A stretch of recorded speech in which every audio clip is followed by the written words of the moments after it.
Boa noite. Boa noite a todos. Bom,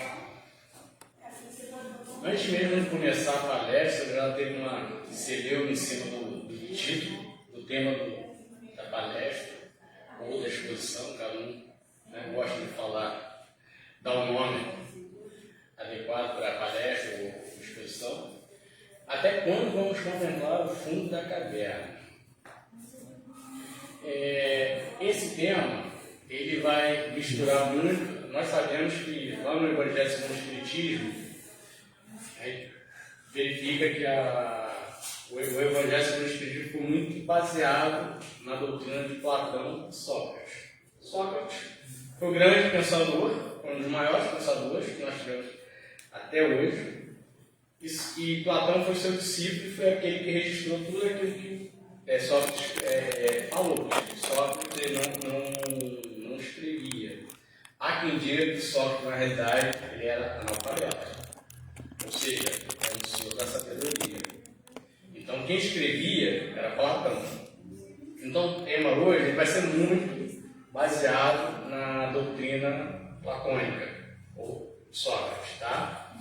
E a gente vai fazer uma tração paralela juntamente com o Espiritismo, vocês vão entender exatamente a onde nós vamos chegar em relação ao tema. Desculpa, está atrapalhando um pouquinho.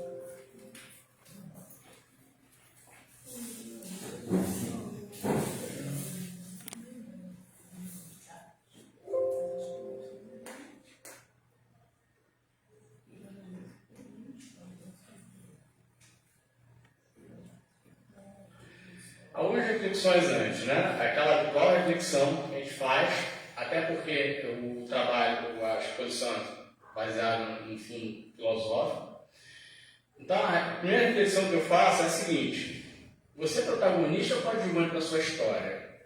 Nós estamos sendo protagonista, o ator da nossa história, ou estamos debruçados sobre ela e só observando, como se fôssemos passageiros?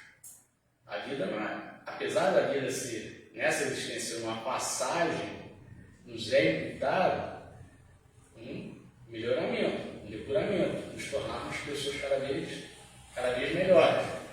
Então, nós somos protagonista ou coadjuvante. Então, eu vou pedir que cada um faça aquele exercício de si mesmo, da sua conduta na sua existência atual, e identificar se é protagonista ou se é coadjuvante.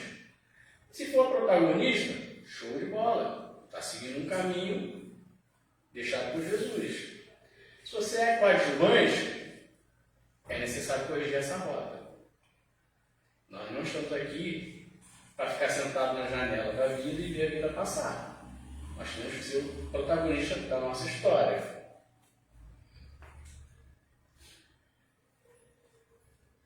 Só que quando a gente fala de história individual, história de cada um, a gente vai esbarrar num tema muito importante na vida de cada um de nós, que é a crença.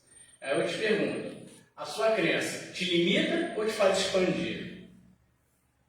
Limitas? Estou olhando para ela, que a Eve já sabe. Ela te limita ou te faz expandir? Alguém sabe exatamente o que é uma crença? Alguém sabe? Você arrisca?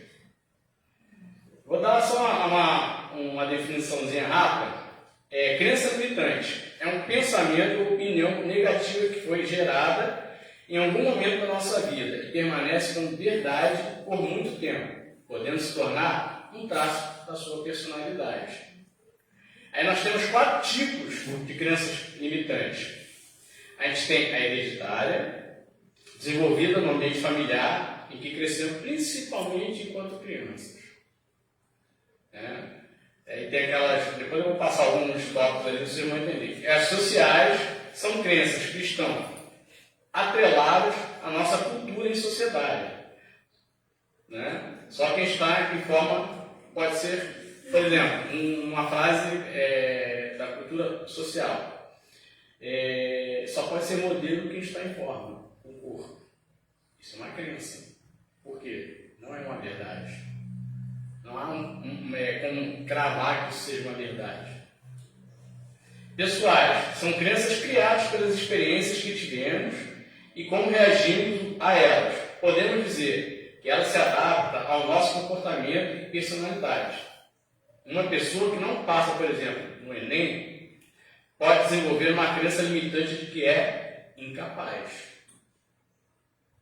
Religiosa, podemos assumir certas ações como algo pecaminoso. É isso, e isso pode restringir seus objetivos. Ou seja, quando a pessoa, dependendo da religião, fala determinado ato é um pecado, mas só que é pecado na visão única e exclusivamente daquela religião. Da sociedade em si, pode não ser. Então, às vezes, pode ser que aquilo não seja pecado dentro da sociedade, mas para ele é que vai restringir, vai limitar ele. Ou seja, ele não vai conseguir se expandir. Aí vem aqui, algumas frases que nos limitam, tá? Não sei como resolver esse problema. Se alguém conseguir se identificar, vai falar assim, eu já falei, isso para mim, tá? Ou já ouviu. Isso a gente escuta muito enquanto criança. Quando nós somos crianças, e a gente escuta muito essas frases, que eu vou elencar aqui algumas, isso entra no nosso subconsciente. Então a gente assume isso como verdade. E lá na frente, quando a gente se torna adulto, a gente fica escravo dessa crença. Então isso nos limita e nos impede de determinadas ações. Por exemplo, aquele caso do Enem. A pessoa que não passou no Enem, muito provavelmente, quando pequeno, vai ter ouvido falar da mãe, você é burro. E ela não consegue passar no Enem, porque aquilo valida a crença que ela tem lá no passado, que a mãe ou o pai falou que ela é burra, e ela não vai conseguir passar no Enem, e automaticamente ela vai se sentir uma pessoa incapaz. Ela é? Não. Ela acha que é, por uma crença. É um conjunto de crenças. Eu não posso, não consigo, não sei fazer. Isso aqui a gente conta muito em cada espírito, hein? Não só em cada espírito, tem várias outras instituições religiosas. Nunca vou conseguir. Todo mundo é melhor que eu. Nunca vou gostar de mim. Não sou bom o suficiente. É a crença de incapacidade, né?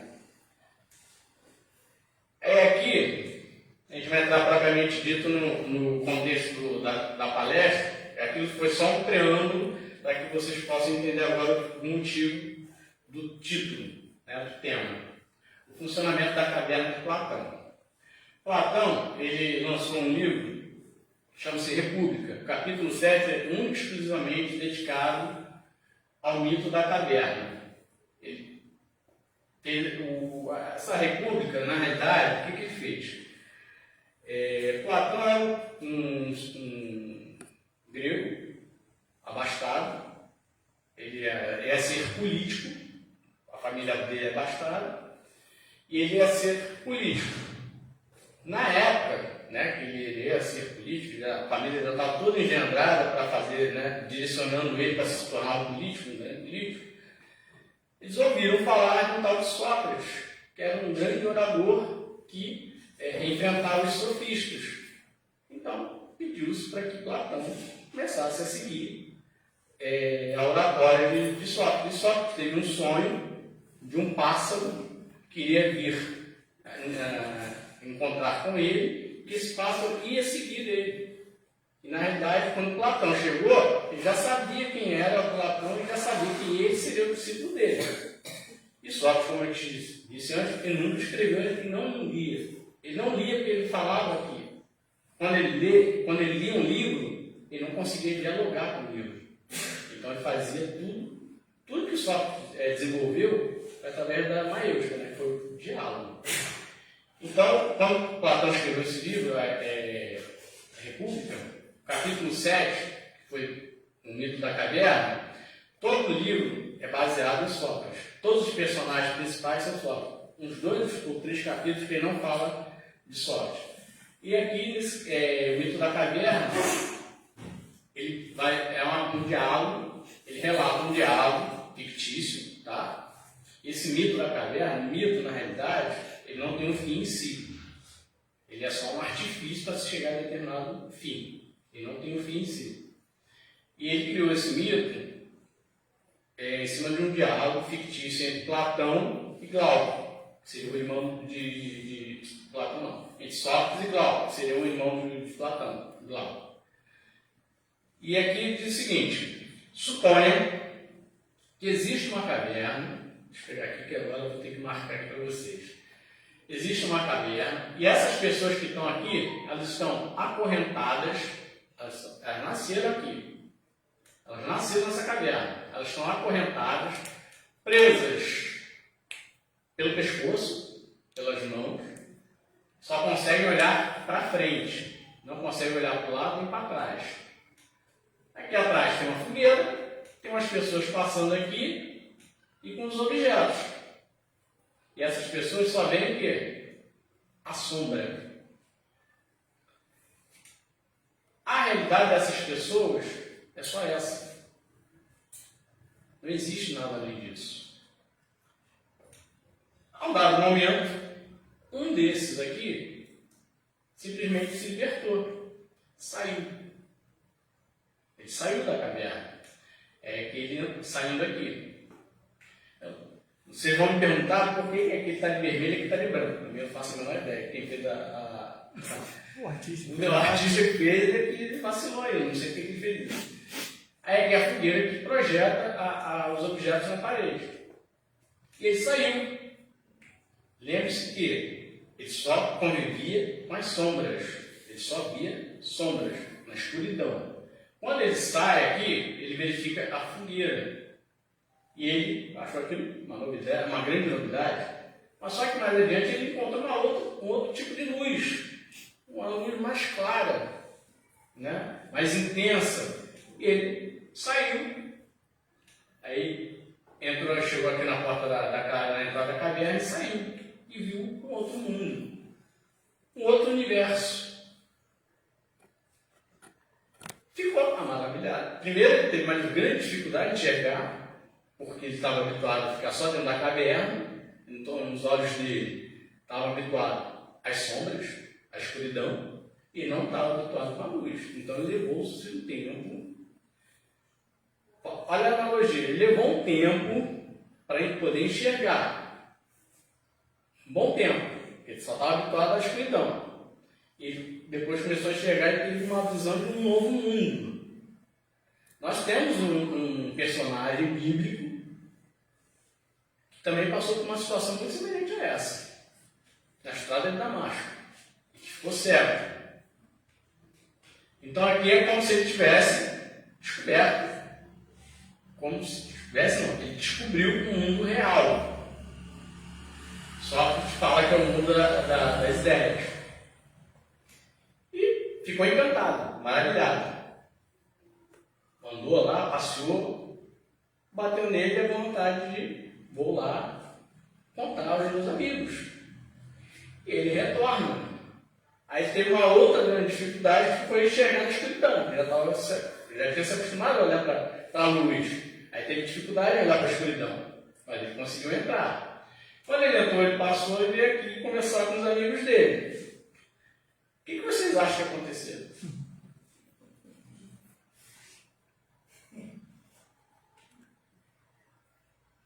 Chamarei de louco, alucinado, que isso não existe.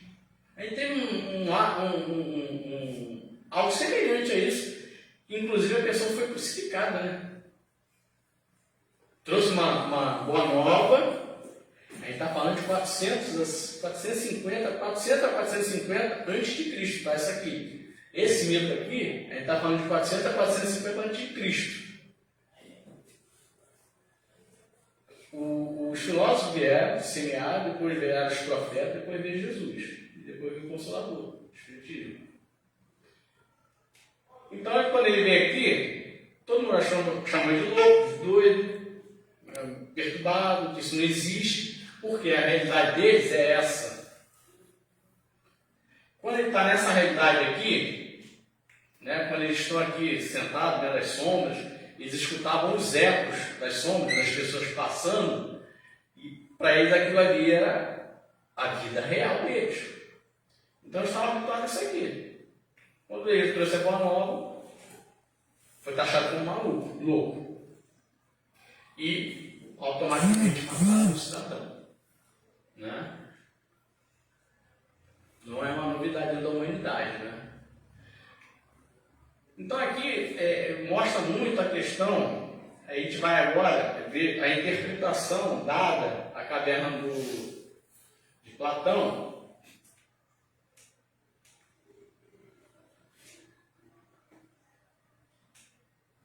Vamos ver alguns elementos aqui. Os prisioneiros, a princípio, são a representação de qualquer indivíduo que vive com os conhecimentos advindos do seu dia a dia e da tradição. Entenda-se tradição como crença. Eles acreditavam que a realidade era aquela. Eles não tinham uma outra. É o mesmo das crenças limitantes. Mas tem as nossas crenças que, por exemplo, eu não posso passar no Enem, que eu me acho incapaz, é uma crença que está me limitando, que está me aprisionando. Então, não como saber, e não como saber verdadeiro. Qual é o saber verdadeiro ali na caverna de Platão? É a luz que ele encontrou. É o mundo externo da caverna. A caverna simboliza as limitações impostas pelos sentidos e pela ignorância. Eles estão presos, acorrentados, pelo pescoço, só veem as sombras passando. Não tem nada a ler daquilo ali na vida deles. Então eles ignoram o mundo externo, que é a verdade, né, absoluta. É a verdade real. As limitações impostas pelo sentido e pela ignorância impedem as pessoas de ver o mundo real, que Platão chama o universo das ideias. Corrente. A corrente que prende os prisioneiros. São tudo que nos prende ao falso conhecimento das coisas, a ignorância do senso comum. Ou seja, nos prendem, pode chamar ali a ignorância, senso comum e preconceito. Que ele trouxe a boa nova, gerou-se preconceito, porque eles não conhecem, não conheciam para eles aquilo era uma loucura, é inexistente, isso não existe, então vamos, né, silenciar, porque estamos bem aqui. É a nossa zona de conforto. Estamos felizes aqui. Sombras é o falso conhecimento, ou seja, meras projeções da verdade. Quais são as verdades? Os objetos passando e a sombra é a projeção deles, né, dos objetos. Elas podem ser confortáveis e fornecer uma ilusão ao indivíduo sobre o mundo. A gente vê isso muito nos dias atuais. Vocês verifiquem a caverna de Platão como se fosse um cinema. As pessoas sentadas vendo a projeção de um filme. Aquilo não é real. É uma pessoa lá, que seria a pessoa real, a verdade, que está projetando isso na Terra e nós estamos nos iludindo, né? Usando, não de forma pejorativa, com o filme. Só que a questão da caverna de Platão é muito mais profunda. Então, quando se fala sobre as sombras, as projeções da verdade, a gente vê isso muito aonde? Em meios de comunicação, nas redes sociais. Mundo exterior é o mundo superior, onde é possível obter o conhecimento verdadeiro, tirando a humanidade da ignorância. Luz é a racionalidade e a própria verdade, que por mais que possa ser difícil de enxergar em um primeiro momento, é com ela que será possível obter um saber real sobre o mundo. Aí vem agora a interpretação da caverna de Platão. Aqui nós temos o senso comum, as ideias pré-fabricadas, responsáveis por fomentar as ideias. Aqui o fugitivo da caverna começa a ter um entendimento. Qual é o entendimento? A fogueira faz a sombra em cima dos objetos. Aí ele sai e se depara com o conhecimento. Em seguida ele tem a liberdade. É um processo. A gente sai do senso comum, a gente abandona as ideias pré-fabricadas, a gente rompe os responsáveis por fomentar as ideias pré-fabricadas, a gente passa a ter um entendimento que nos leva ao conhecimento e, por conseguinte, à liberdade. Tá, Marcos, mas o que isso tem a ver com o espiritismo? A gente está chegando lá. O que motivou um dos prisioneiros a fugir da caverna? Pensa comigo, todo mundo sentadinho lá, vendo as sombras sendo projetadas lá no fundo da caverna. O que motivou um dos prisioneiros a sair de lá? Um somente. Aquele quando ele retorna, ele pode ter gerado o interesse em outro a querer sair também e não ter falado naquele momento. Em um determinado dia, um dos homens consegue se libertar das correntes. As correntes são o senso comum, o preconceito, e escapar, rompendo com suas crenças, medo e o senso comum, que estava instaurado no seu inconsciente. Então, o que promoveu essa centelha de mudança nesse homem? O que promoveu essa centelha? Por que ele saiu? O Espírito de Verdade nos responde. O homem se desenvolve por si mesmo, naturalmente, mas nem todos progridem simultaneamente e do mesmo modo. Dá-se, então, que os mais adiantados auxiliam o progresso dos outros, por meio do contato social. É a resposta da questão 779, elaborada por Kardec. A força para progredir áurea o homem em si mesmo. O progresso é apenas fruto de um ensinamento. Alguém ensinou? O rapaz que fugiu lá, o homem que fugiu da caverna, ele teve que ter o conhecimento por si mesmo. Aqui, ó. O homem se desenvolve por si mesmo. Ele se desenvolveu, teve conhecimento e retornou para comunicar aos demais que existia fora daquele ambiente que eles estavam ali há anos, desde sempre. O que motivou os prisioneiros a fugir da caverna? Conhecereis a verdade vos libertará. João 8, 32. É preciso deixar a caverna da ignorância que nos impõe sombras de ilusão. A doutrina espírita reverbera o que recomenda o Espírito de Verdade em o Evangelho segundo o Espiritismo, capítulo 6. Espíritos, amai-vos, este é o primeiro mandamento. É um convite ao esforço do bem. Instruí-vos, este é o segundo mandamento. É um convite ao aprendizado incessante.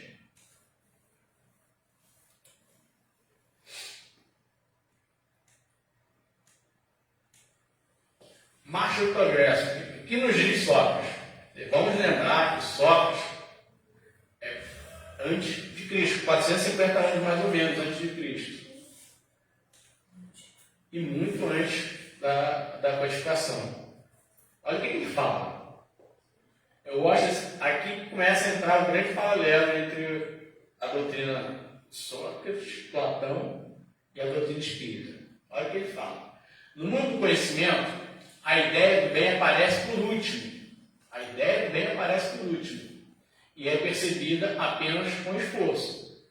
Quando o rapaz saiu da caverna, a primeira coisa que ele fez foi ter conhecimento sobre aquele local, que ele nunca tinha visto na vida dele. Depois ele retorna para passar a boa nova para os seus amigos, que seria a ideia do bem, que é percebida apenas com esforço. Mas quando percebida, torna-se claro que ela é a causa universal de tudo que é bom e belo, o Criador da luz e o Senhor do Sol neste mundo visível. Olha a questão 780, Livro dos Espíritos. O progresso moral acompanha sempre o progresso intelectual? Decorre deste, mas nem sempre o segue imediatamente. Aqui, 1857.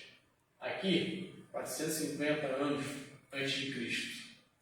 Eles falaram exatamente a mesma coisa. Sem tirar nem pôr.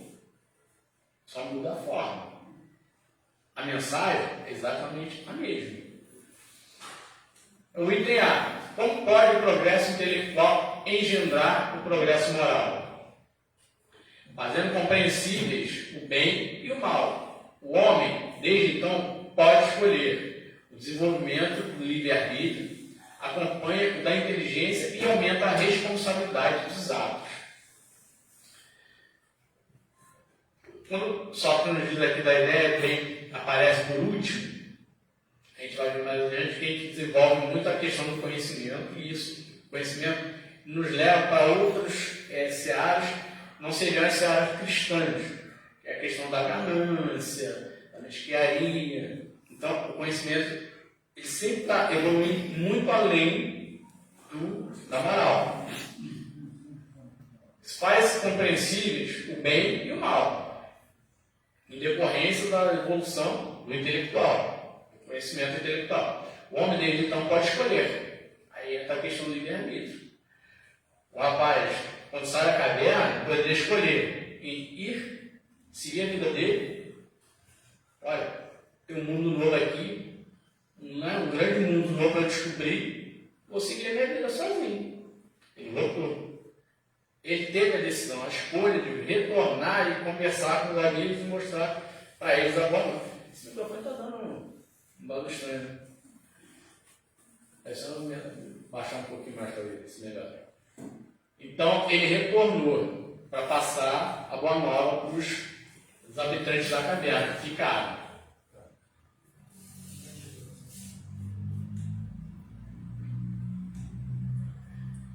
Como é, nesse caso, que muitas vezes sucede serem os povos mais esclarecidos, os mais pervertidos também.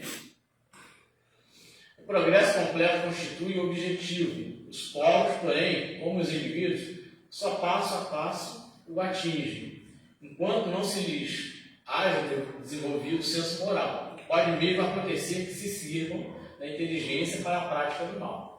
O moral e a inteligência são duas forças que só com o tempo chegam a equilibrar-se. Sócrates falou isso há 450 anos antes de Cristo. Depois de 1857, livro dos Espíritos. Aí a gente começa a perceber que questões de se duvidar. Né? Será que existe? Será que é verdade? As evidências estão aí. São momentos completamente distintos da história e cada qual não se conhecia, só os posteriores passam a conhecer os anteriores e são completamente distintos, momentos distintos e com a mesma mensagem. Cristo, Sócrates, Cristo e o Consolador, o Espiritismo. Os profetas, alguns, passaram ali e conseguiram identificar e passar a mensagem do Cristo. Nem todos, mas alguns conseguiram. Então, moral e inteligência são duas forças que só com o tempo chegam a equilibrar-se. E para que exista esse equilíbrio, a gente tem que exercitar exatamente o quê? O nosso livre-arbítrio, que é a escolha, e principalmente a gente se libertar das amarras, daquelas correntes que nos prendem lá na caverna. Por isso que o nome da palestra, o tema da palestra é esse. A gente vai ficar contemplando o fundo da caverna ou a gente vai sair do fundo da caverna? Porque ficar no fundo da caverna é ruim? Não. Para eles não é ruim. Do jeito que nós estamos vivendo, é ruim? Não, para mim não. Mas é isso que eu quero para mim? É isso que Deus quer para mim?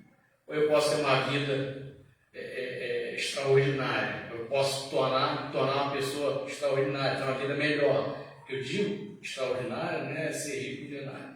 Estou falando de tornar uma pessoa cada vez melhor.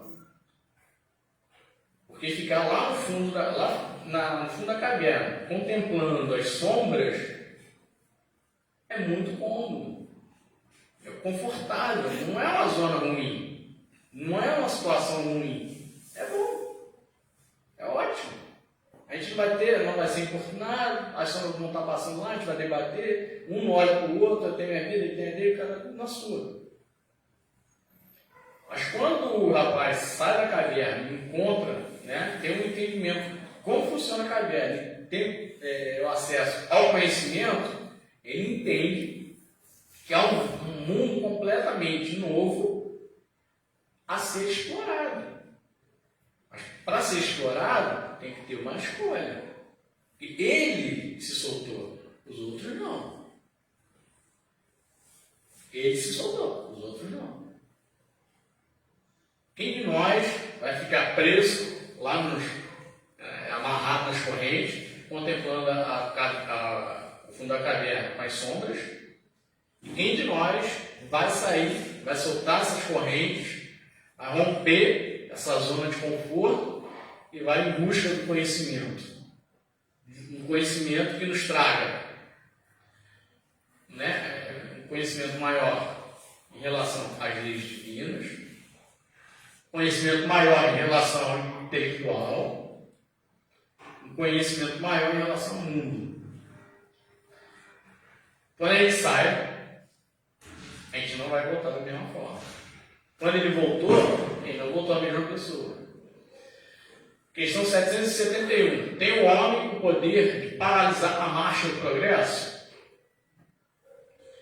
Não, mas tem, às vezes, o de embaraçá-lo. Aqueles homens que estavam lá na caverna, passando com os objetos, fazendo a projeção lá no fundo da caverna, passando as sombras, eles não estavam, de certa maneira, até as pessoas que prenderam eles lá, não tentaram paralisar a marcha do progresso? Que estacionou aqueles homens todos lá. Mas vamos botar que tivesse 10 lá, saiu. E viu um outro universo. Retardou, mas não teve como escapar. O progresso dele. O fato de ele enxergar a luz fora da caverna já é um progresso. Porque ele saiu da zona de conforto dele. Ele não está mais estacionado naquele momento de ficar vendo e contemplando sombras na parede. O senso comum. Ele abandonou o senso comum, fez uma ruptura com o senso comum e abraçou um novo conhecimento. E o novo conhecimento para nós, hoje, enquanto espírita, é a codificação. Quantos de nós está abraçado na codificação e colocando ela em prática?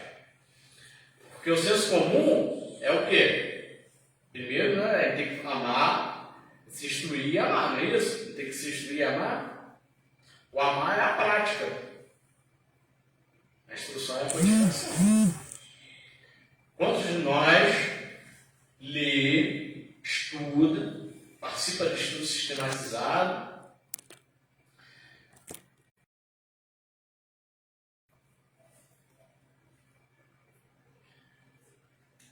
que se deve pensar os que tentam deter a marcha do progresso e fazer que a humanidade fique parada, né? Recue. Pobres seres, que Deus castigará, serão levados de roldão pela torrente que procuram deter. Ou seja, não há como conter o progresso. A única certeza que nós temos, enquanto vivos, encarnados, é que nós vamos morrer. E a mudança. São as duas certezas que nós temos. Ninguém aqui ainda virou Highlander, né? Queria eu ser, né? Mas não sou. Desencarnado sim, encarnado não. Mas não há como segurar, conter o progresso. E o progresso está muito ligado, ele é inato ao ser humano. Não é uma coisa imposta. E a gente verificou no mito da caverna de Platão exatamente isso. Ele estava preso com os demais, vendo lá no fundo da caverna, vendo as sombras, e ele resolveu sair de lá. Por quê? Porque é inato ao ser humano progredir. O ser humano não quer, não faz parte de ficar parado no mesmo local e não querer avançar e ter novos conhecimentos.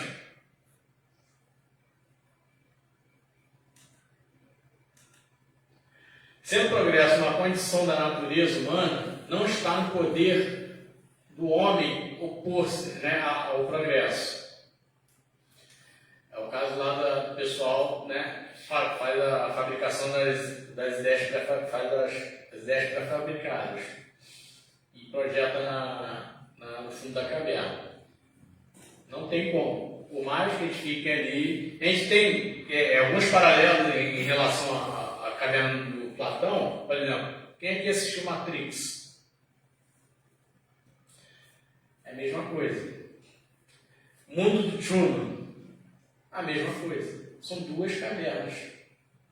Criaram-se a Matrix é uma caverna e o mundo do Truman também é uma outra caverna. Se você pegar a Matrix e viu a Matrix, tendo conhecimento do mito da caverna do Platão, vai ver exatamente a mesma coisa. Só é uma repaginada. Então, é uma força viva cuja ação pode ser retardada, porém não anulada. Retardada, eles ficaram lá presos, acorrentados, não podendo progredir. Só retardou, porque um saiu. Quando é anulada? Por leis humanas mais. Né? Quando estas se tornam incompatíveis com ele, despedaça-as juntamente com os que se esforcem para mantê-las. Assim será até que o homem tenha posto suas leis em concordância com a justiça divina, que quer que todos participem do bem, que sejam abolidas as leis feitas pelo forte em detrimento do fraco. Foi o que ele fez ao retornar para a caverna. Ele pensou nos demais. Ali, né, vai próximo, com ti mesmo, de forma inata. Ele não tinha esse conhecimento. Platão também não tinha esse conhecimento. Jesus não tinha vindo ainda. Então, é um conhecimento inato do ser humano. Amar o próximo, progredir, são coisas inatas. Só que, por questões de zona de conforto, medo e crença, a gente fica estacionado. E a gente estacionado, a gente atrasa o nosso progresso. A gente só pode retardar ele. A gente não consegue não deixar de progredir. A gente vai progredir. Só que a partir do momento que a gente fica vinculado às nossas crenças, aos nossos medos, a gente só vai retardar o nosso progresso. Mas ele vai chegar. Aí a escolha é nossa. A gente avança, continua parado, ou a gente vai ser empurrado a ser avançado. É uma escolha que a gente tem que fazer. Questão 783. Segue sempre marcha progressiva e lenta o aperfeiçoamento da humanidade? É o que eu acabei de falar. Há um progresso regular e lento, que resulta da força das coisas. Quando, porém, o povo não progride tão depressa quanto deveria, Deus o sujeita de tempo em tempo a um abalo físico ou moral que o transforma. Quem é que nunca teve crise na vida? Que levante o braço assim. Que acende. Quem é que nunca teve uma dor, um sofrimento, perda de um ente querido? Algo que faça a pessoa sair lá do fundo da caverna. Quem nunca? Levante o braço. Queria eu levantar o braço, mas não tem como. A gente é compelido a progredir. Se a gente ficar retardado, acabei de falar, se a gente fizer por escolha permanecer na zona de conforto, é ótimo, maravilhoso. Se não fosse bom, todo mundo sairia de lá. Mas é bom ficar na zona de conforto. Quem é que não vai ficar lá sentado no domingo vendo Netflix, barra coberta e tal, né? Com a família e tal? E do nada, a gente sempre acha que é do nada. De repente acontece algo. Então, alguma coisa acontece que vai mexer com praticamente todos os membros da família. Todo mundo vai evoluir. Aquela velha... Eu sempre, desde que eu frequento aqui o centro, que eu ouço essa frase, né? Ou você vem pelo amor, ou você vem pela dor. Dificilmente as pessoas vêm pelo amor. Porque quando é no amor, está lá na zona de conforto e não quer saber de absolutamente nada. Tá bom? Tá maravilhoso. Mas quando tem a dor, vem. Ou seja, Deus faz assim. Daquele peteleco na gente para a gente evoluir.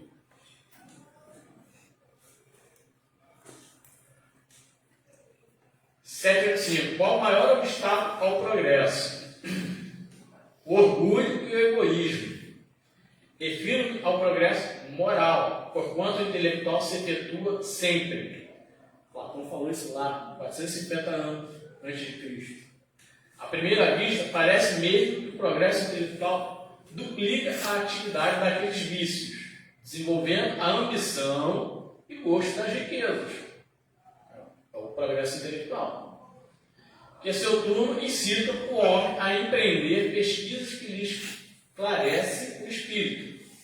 Assim é que tudo se prende no mundo moral, como no mundo físico, e que no próprio mal pode nascer o bem. Porém, esse estado de coisas não durará para sempre, mudará à proporção que o homem compreender melhor que, além daqui, o gozo dos bens terrenos proporciona, uma felicidade existe infinitamente maior e infinitamente mais duradoura.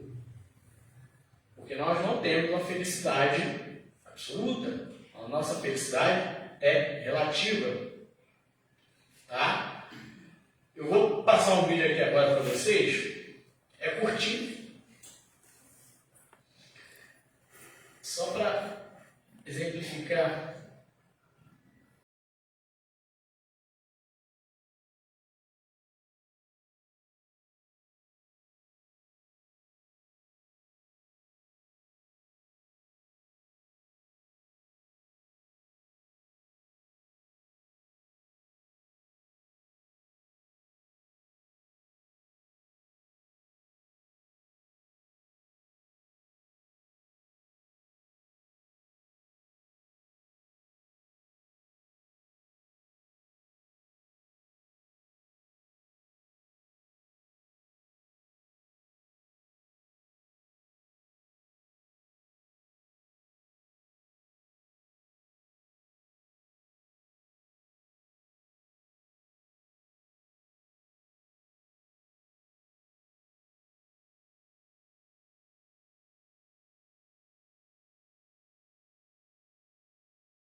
Bom,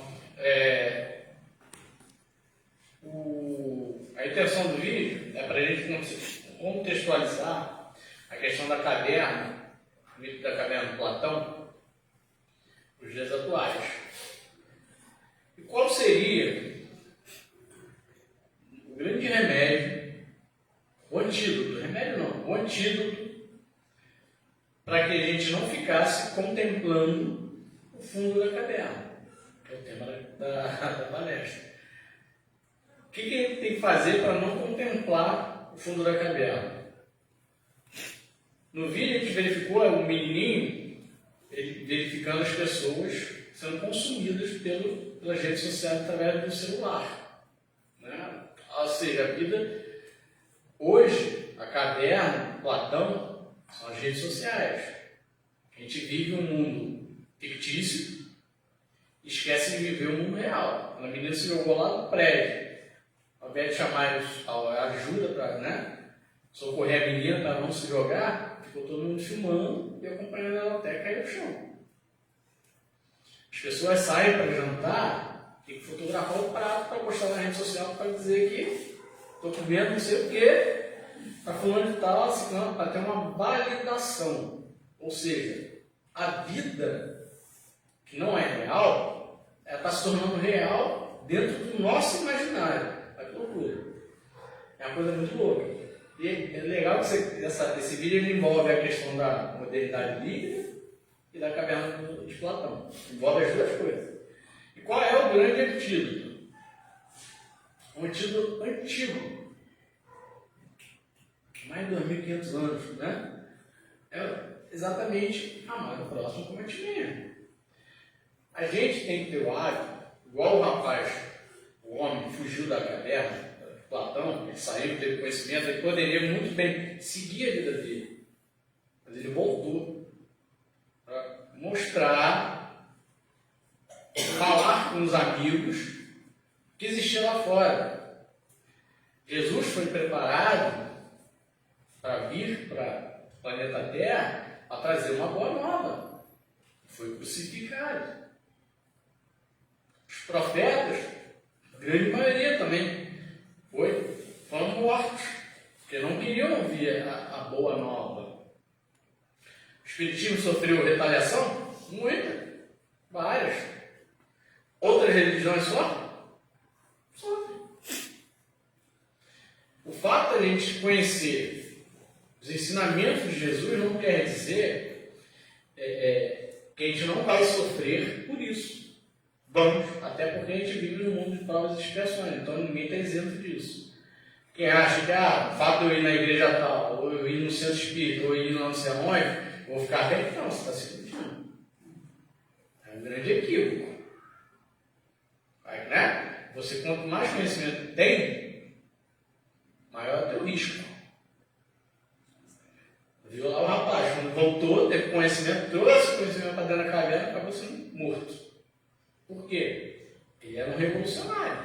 Quantos revolucionários nós não tivemos na linha do tempo da nossa história? Inúmeros. O que aconteceu com eles? A grande maioria morreu. Praticamente todos eles morreram. E vocês podem perceber que esses grandes revolucionários, ou espíritos missionários, morreram, desencarnaram, promovendo o bem comum. Mas só que há pessoas dentro do nosso, como diz lá na lei do progresso, na marcha do progresso, quando a gente desenvolve muito a questão intelectual, o que gera em nós? A ganância. E para ter ganância, a gente tem que ter pessoas abaixo de nós. O progresso deveria ser da seguinte forma, né? Pelo menos seria esse o ideal. Tanto que o Espírito de Verdade fala. A gente vai avançar primeiro no intelectual para depois puxar o moral. Os dois não andam equilibrados. Né? É mais o intelectual que o moral. A gente vê muito ainda isso hoje. A questão da nossa moral está muito aquém do intelectual, né? Há anos. Então, quando a gente cresce intelectualmente, muitos acabam explorando outras pessoas que não têm o mesmo conhecimento daquela pessoa que se desenvolveu. Por quê? Há essa exploração. Porque a questão moral está em segundo, terceiro, quarto, quinto plano, sexto. Está ajudando ela a desenvolver? Muito pouco. Pouquíssimo.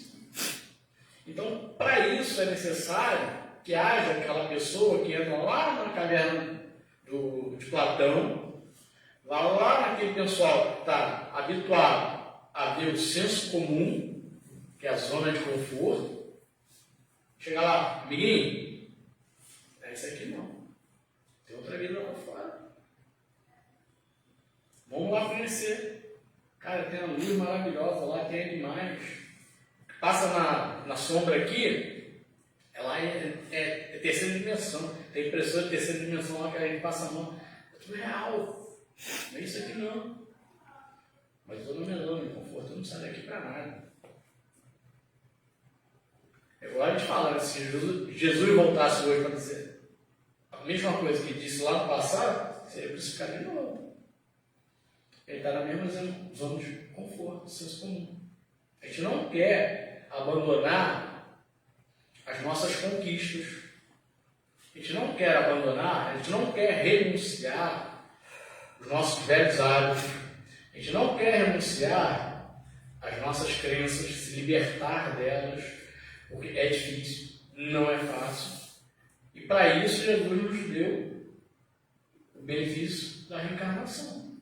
A gente não vai fazer isso numa única existência. Não há meios reais, concretos de se fazer isso. Então há o benefício da reencarnação. Então, o desenvolvimento é dado a nós para fazermos desde hoje. Então, para sair dessa zona de conforto, a gente tem que evoluir. Mas isso tudo depende da gente. Uma decisão nossa, uma escolha nossa. Quando eu citei lá a questão das crenças limitantes, que nos impede de evoluir, porque eu não vou fazer isso porque eu sou isso. Eu vou fazer aquilo porque eu sou assim. Não dá para eu fazer. Então, eu estou me limitando a não querer evoluir. Então, ele tem que se libertar dessas amarras, romper com essas amarras, seja vindo no centro espírita, seja fazendo uma terapia, seja conversando, identificando, fazendo uma análise, fazer um... Eu, por exemplo, eu fiz uma sessão de hipnoterapia, só fazer uma adenda aqui, eu fiz uma sessão de hipnoterapia, foram 3, eu acho, e eu identifiquei coisas da minha infância que geravam em mim crenças limitantes. Aí eu pude desenvolver e acabar e me libertar dessas crenças limitantes. Por quê? A partir do momento que a gente tem o conhecimento daquilo que nos mantém preso, a gente consegue se libertar. Agora, quando a gente está preso, a gente não sabe o que nos prende, a gente não consegue se libertar. A primeira coisa que a gente tem que fazer para se mudar ou mudar algo é ter conhecimento. Identificar o que nos prende. O que nos impede de evoluirmos? O que nos impede de progredir? Identifiquei. Agora eu vou agir para tirar esse impedimento da minha frente. Senão você acha que é uma coisa e é outra. Aí você vai agir nessa coisa que não tem nada a ver. Você vai achar que... aí você vai falar, pô, Deus não me ajuda. Não. Você está fazendo a coisa errada. Você está tentando resolver uma situação que não adianta nada. Então você tem que identificar. Primeiro passo, reconhecer. Segundo passo, ter uma estratégia para você desenvolver isso, se libertar disso, para que você possa progredir. A gente não pode ficar preso nessas amarras. E o progresso é inerente ao ser humano. A gente não pode ficar preso às nossas zonas de conforto. A gente tem que entender que as renúncias vão existir sempre. Gente, boa noite. Acabei estendendo, não tem nem absurdo. Boa noite a todos, tá? Que a paz de Deus conosco.